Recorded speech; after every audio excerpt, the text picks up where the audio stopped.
Indonesia, bangsa dan negara, rumah ideologi Pancasila. Bismillahirrahmanirrahim. Pemirsa tercinta yang dirahmati Allah Tuhan Yang Maha Esa, bersua kembali di kanal Hikmatologi. Monolog sederhana mengajak diri kita masing-masing berpikir kian melembut, cerdas, dewasa, bijaksanakan hati nurani berdasar kitab suci, agama, kepercayaan yang kita yakini. Tentu saja upaya terus-menerus menghayati, mempedomani, menerapkan, mengimplementasikan, mengejawantahkan nilai Pancasila niscaya dalam kehidupan sehari-hari.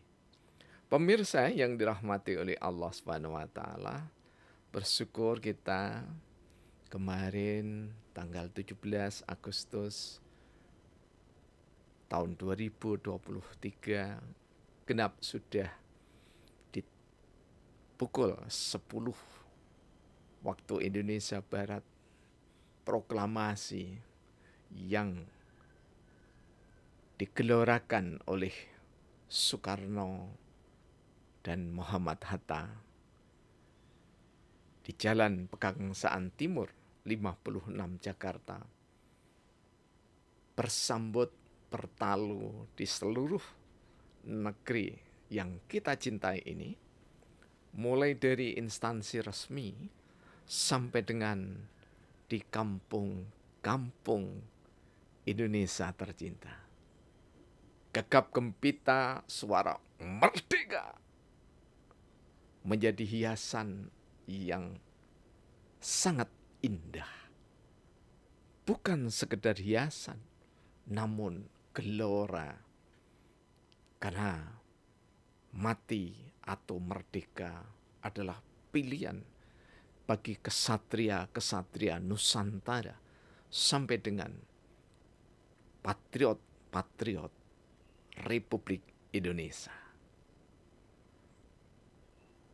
Gema takbir, Allahu Akbar, Allahu Akbar, Allahu Akbar, merdeka menggelora di Surabaya ketika sekutu mencoba menjejakkan kakinya di bumi yang sudah merdeka. Karena itulah salah satu yang legendaris, Bung Tomo, dengan suaranya yang khas sebagai seorang kiai, sebagai seorang mubalig, menyuarakan di darat dan di udara lewat Radio Republik Indonesia Surabaya, digelorakan semangat arek-arek Surabaya untuk mempertahankan kemerdekaan Republik Indonesia. Pengantar sekelumit sejarah kebangsaan kita, setidaknya untuk menggugah nurani kita. Karena dari qalbulah kita bisa berpikir jernih. Al-aql fi qalbi, dawuh Rasulullah Muhammad sallallahu alaihi wasallam dalam Sahih Adabul Mufrad, melalui jalur yang diriwayatkan dari Sayyidina Ali bin Abi Thalib radhiyallahu anhu. Di qalbulah menggalih, di qalbulah kita berpikir jernih.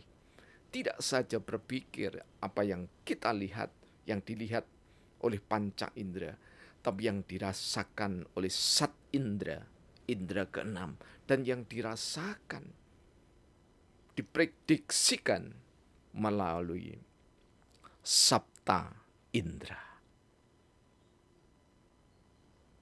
Kali ini marilah kita menengok perjalanan seorang Soekarno ketika mengkritik demokrasi. kita belajar dari demokrasi dalam memimpin atau dalam sistem pemerintahan negeri. Nah, namun Bung Karno tetap menyisakan kritik. Teringat kami dengan sahabat yang kami selalu menyebut dengan engkong, Dr. Andes Haji Ridwan Saidi, sang legend dari Batavia, dari Jakarta.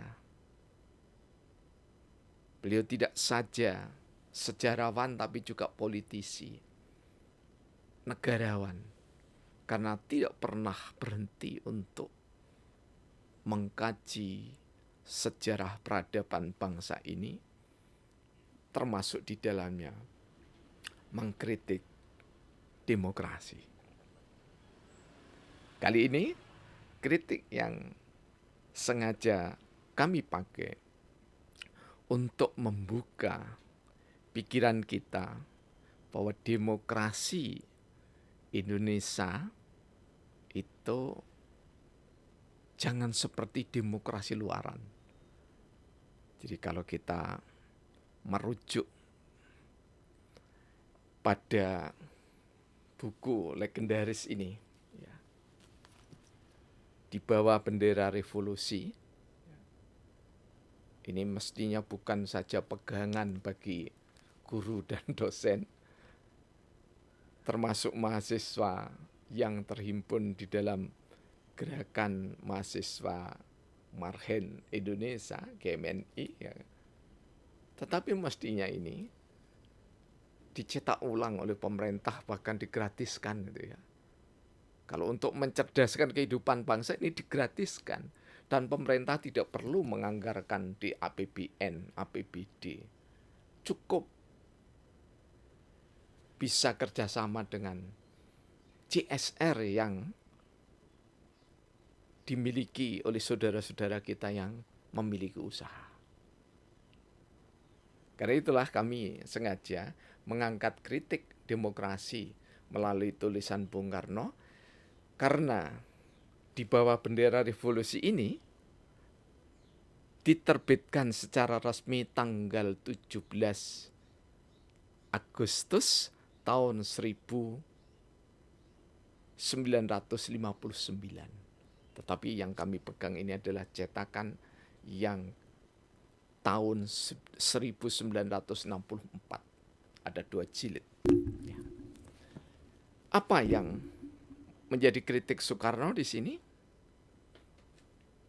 Secara sederhana, ketika Bung Karno berbicara demokrasi, maka Bung Karno menulis di harian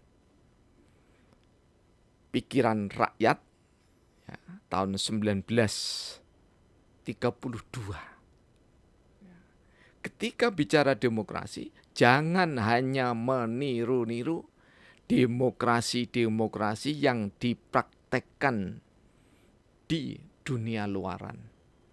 Ini bisa dilacak lewat buku tadi di halaman 171. Ketika Bung Karno menjelaskan tentang demokrasi politik dan demokrasi ekonomi. Bung Karno tersadar bahwa demokrasi itu yang ala barat tidak pernah tidak kecuali bersahwat pada ekonomi. Namun dengan cara mencaplok atau menjajah bangsa lain, negara lain, kerajaan lain, kesultanan lain. Karena itulah penjajahan dalam versi tulisan Bung Karno ini tidak pernah dilatari kecuali satu, perkara miskinnya rezeki di tanah asal penjajah. Jadi apakah Portugis, Inggris, Belanda, Jepang, Prancis dan yang lainnya, ketika menjajah, maka alasan yang kuat itu bukan bukan karena agama, bukan karena politik, bukan karena beda suku bangsanya, namun yang paling pokok yakni adalah karena miskinnya secara ekonomi bangsa-bangsa penjajah. Miskin dalam pengertian dia tidak bisa mencukupi diri bangsanya itu dengan ketersediaan yang ada di alam yang dimilikinya. Karena syahwatnya ekonomi, karena syahwatnya duniawi semata-mata, maka dia tidak mau membangun kerjasama. Berbeda dengan Ramses atau Firaun. Meskipun Firaun itu membutuhkan rempah-rempah termasuk di dalamnya madu, kemudian kapur barus ya dari Tapanuli Utara, namun Mesir tidak pernah menjajah kepulauan atau kerajaan dan kesultanan Nusantara. Jadi syahwatnya berbeda. Syahwat yang dimiliki oleh Firaun meskipun terkenal kurang beradab atau bahkan tidak beradab, namun dia justru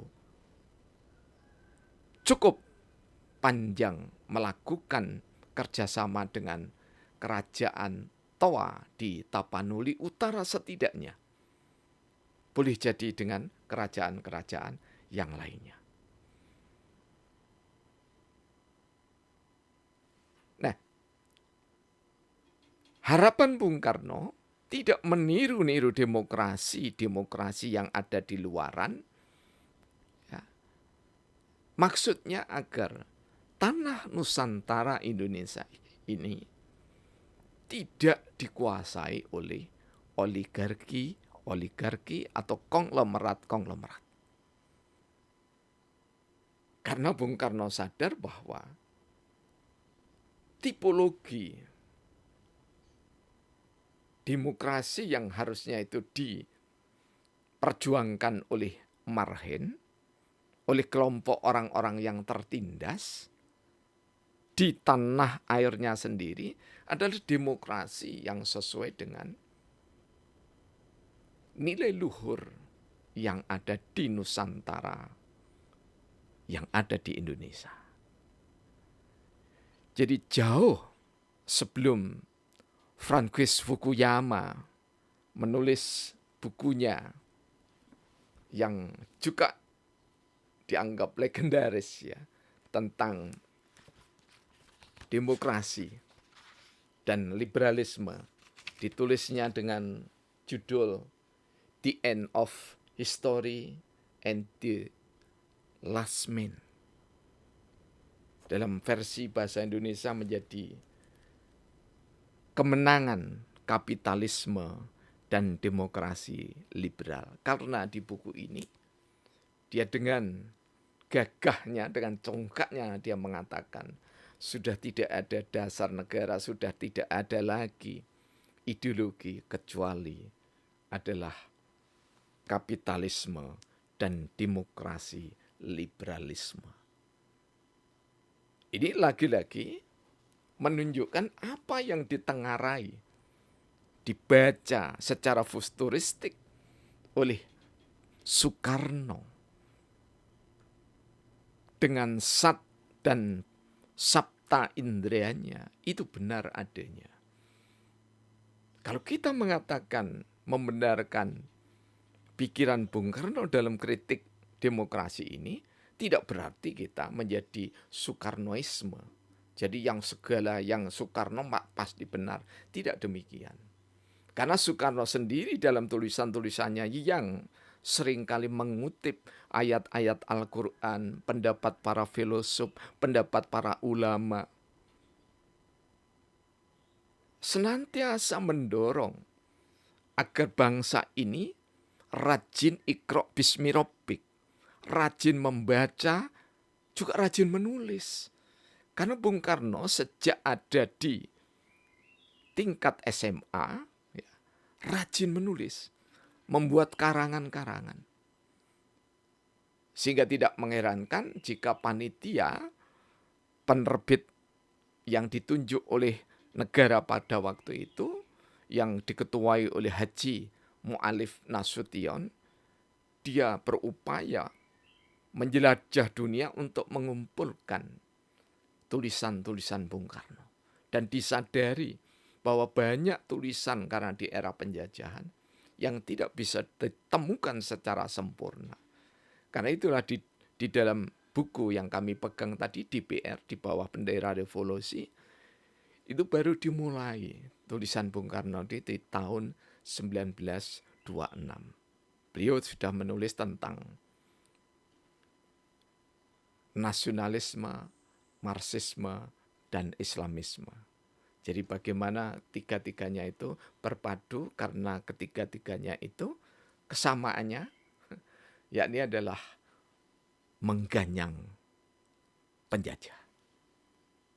Jadi kalau mau mempelajari pikiran Bung Karno, maka kita tidak bisa mengambil cuplikan pidato kemudian kita lecehkan pikirannya Bung Karno, kita mengambil cuplikan pidato kemudian kita membabi buta segala yang bersifat Soekarno itu benar adanya, tidak perlu diinovasi. Tidak demikian. Tapi Soekarno mengkritik, ya, di salah satu judul tulisannya ini, mengkritik demokrasi politik dan demokrasi ekonomi dengan mengajak pada kita semua generasi setelahnya itu senantiasa membangun kritik-kritik, kemudian menginovasi. Inilah gaya tulisan dari seorang Soekarno. Dan Francis Fukuyama sendiri pun di samping memuja demokrasi, itu juga sekaligus ada di dalam halaman 232 itu mengatakan bahwa demokrasi tidak dipilih untuk pertimbangan-pertimbangan ekonomi. Seperti pernah kami katakan pada di nomor-nomor hikmatologi yang lainnya, bahwa secara demokrasi India itu termasuk negara yang demokratis di Asia. Namun secara ekonomi India banyak saudara-saudara kita yang miskin. Jadi demokrasi memang bukan alasan secara ekonomi. Maknanya apa? Kalau kita tangkap makna yang ada, yakni adalah bahwa demokrasi itu tidak akan mampu membangun ekonomi sesuai dengan prinsip sila kelima, keadilan sosial bagi seluruh rakyat Indonesia. Bahkan keadilan-keadilan hukum juga tidak akan mampu diciptakan jika kita menganut demokrasi luaran dalam versi tulisan Bung Karno. Jadi demokrasi itu memang sungguh ya, tidak mengakar kecuali saat revolusi Prancis. Jadi pertarungan antara kerajaan, kemudian kaum middle class atau kelompok menengah begitu ya, yang sudah bosan dengan otoriter, autokrasi dari kerajaan itu, maka dia membangun republik. Dan republik itu dengan sistem demokrasi. Ketika bicara sistem demokrasi, maka kita berbicara partai massa, bukan profesi. Dari sinilah maka tercapek-capek anak bangsa itu dimanapun juga, termasuk di Indonesia. Karena itulah kami tidak bosan, baik melalui pembicaraan di tingkat kampung yang paling sederhana, contohnya Barian kemarin, kami mencoba untuk mengatakan bahwa ada pikiran Bung Karno yang belum selesai, yakni adalah musyawarah mufakat yang harus diinovasi. Dan kami tawarkan inovasi itu bernama sistem pemerintahan hikmatokrasi. Pemirsa yang dirahmati oleh Allah, Mengapa di tingkat kampung hanya bicara di tingkat RT saja kita tawarkan politik? Karena memang kita ini tidak sedang bertahun politik, berlima tahunan politik, terutama bagi orang Islam. Ya, mukminin mukminat yang tersadar bahwa dia sedang membaca Al-Fatihah, maka dia setiap saat harus senantiasa ingat bahwa jika sang diri hari ini memegang amanah kekuasaan, maka kekuasaan itu sesungguhnya dari Allah Subhanahu wa taala. Kalau kita tidak berpolitik setiap saat dan ingat bahwa la haula wala quwata illa billahil aliyil azim, maka kita akan menjadi orang yang congkak, menjadi orang sombong. Berdalih menegakkan Pancasila, tetapi sesungguhnya dia otoriter di dalam menerapkan kewenangan. Dan kewenangan tidak menjadi kewenangan, tetapi menjadi kekuasaan. Ketika kewenangan menjadi kekuasaan, maka the king can do no wrong, menjadi keniscayaan. Raja tidak boleh disalahkan. Raja tidak pernah salah. Selalu benar. Nah, ini ada di dalam demokrasi di seluruh dunia. Jadi ketika seorang pemimpin sudah memutuskan, maka semua rakyat harus memberi dukungan. Mestinya sebagai seorang leader, bukan manajer ya, setiap kali dia akan memberikan keputusan, membuat peraturan perundang-undangan, membuat ketetapan-ketetapan MPR, maka harus ada studi kelayakan, harus ada riset yang mendalam untuk dibuat rencana strategis, dibuat rencana yang terprogram sehingga tahapan-tahapan itu senantiasa ada. Inilah yang insya Allah dimaksudkan dengan Bung Karno, karena itu Bung Karno menyiapkan Indonesia itu dengan kabinet Ampera, kabinet amanat penderitaan rakyat, dengan pola pembangunan bertahap berencana. Kemudian diteruskan oleh Pak Harto ya, dengan pembangunan berencana pendek 5 tahunan, kemudian menengah 15 tahunan, kemudian panjang 25 tahunan. Jadi ada kesinambungan. Nah sayangnya setelah kepemimpinan Jenderal Besar Soeharto, pola pembangunan yang sustainable development seperti ini, yang berkelanjutan seperti ini terputus. Meskipun ya ada dalih musrenbang, musyawarah rencana pembangunan tahunan, dan ini hanya setahun sekali. Jadi tidak ada prediksi ke 5 tahun, tidak ada prediksi ke 10 tahun, tidak ada prediksi ke 15, ke 20, dan ke 25 tahun. Tidak ada. Padahal sekarang dengan kecanggihan teknologi, ya sekedar di gadget, apalagi kalau gadgetnya para pejabat itu, yang harganya di atas 20 atau 25 juta begitu, ini bisa ya, untuk menyimpan database yang berkaitan dengan bidang yang diamanahkan pada dirinya. Nah, kita berharap generasi milenial dan generasi Z, kalau Z ini seolah-olah ini memang sudah benar-benar dekat dengan kiamat, karena generasi Z atau yang disingkat dengan bangganya Gen Z gitu ya, setelah ini tidak ada. Ya boleh jadi apa yang disampaikan oleh Rasulullah insya Allah itu benar, bahwa tahun itu hanya sampai dengan tahun 1500 Hijriah. Jadi kalau kita hitung sampai dengan sekarang, hanya sisa 55 tahun ke depan. Dunia akan digulung oleh Allah Subhanahu wa taala di hari Jumat. Ya, seperti hari ini, di hari Jumat. Kapan hari Jumat itu tidak disampaikan oleh Rasulullah. Meskipun kami meyakini Rasulullah sangat mengetahuinya, ya, tetapi hanya di hari Jumat. Tetapi orang-orang yang beriman tidak merasakan ketika alam semesta digulung bagaikan aneh-aneh yang berterbangan. tidak merasakan itu. Karena kiamat itu begitu sangat dahsyatnya. Tapi jangan tanya, apa sudah pernah jalan-jalan ke kota kiamat?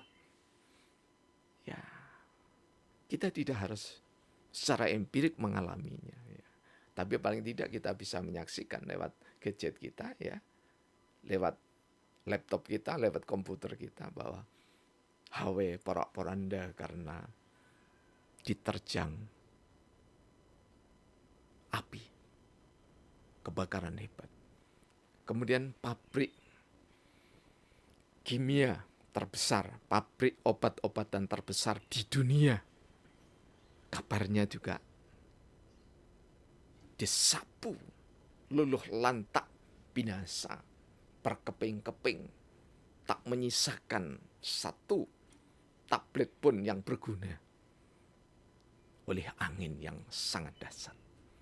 Karena itu kesombongan pasti akan dikembalikan kepada yang memiliki kesombongan itu, siapapun mereka, bangsa apapun mereka.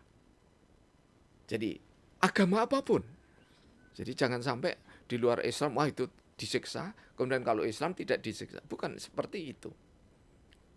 Tetapi kita harus introspeksi diri, nguturoso bahasa Jawanya, bahwa apakah yang Islam itu sesuai dengan syariat, menjalankan amanahnya di bumi ini. Kemudian apakah saudara kita di luar Islam juga sesuai dengan yang diyakininya? Semuanya terpulang kepada Allah Subhanahu wa taala. Wallahu a'lam. Nah, untuk mengakhiri pembicaraan ini, mari kita tutup dengan sabdana yang ke-17.577. Kami kemas dengan judul Kebohongan Demokrasi. Penjelasannya sudah kami sampaikan tadi. Ya, ini baru datanya yang bersifat sastra. Kebohongan demokrasi bagian kelima. Kuasa kata dibalut harta benda menjebak jelata. Rakyat jelata bengong ketika janji tak ditepatinya. Sungguh aneh, ingkar janji didukung dengan fanatismenya. Tak salah rakyat karena politik dibutakan sengaja. Rakyat buta politik mudah dimobilisasi secuil harta. Demokrasi membohongi rakyat demi meraih syahwat tahta. Oligarki rame-rame membangun dinasti, rakyat hanya dibohongi. Kampung Celaket, Adiningrat, Kota Malang, 17 Agustus 2023.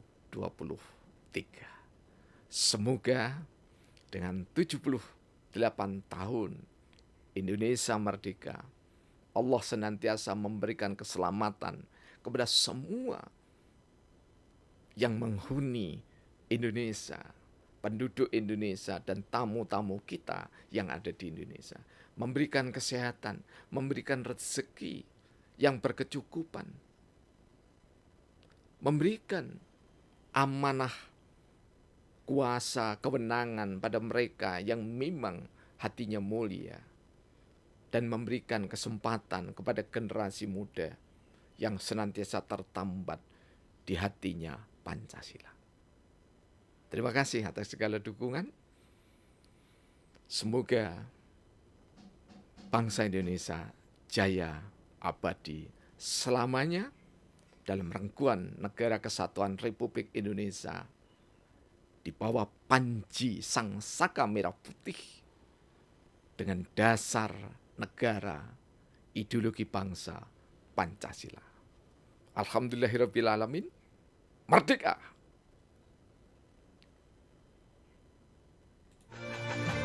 Yang mana ditulis pada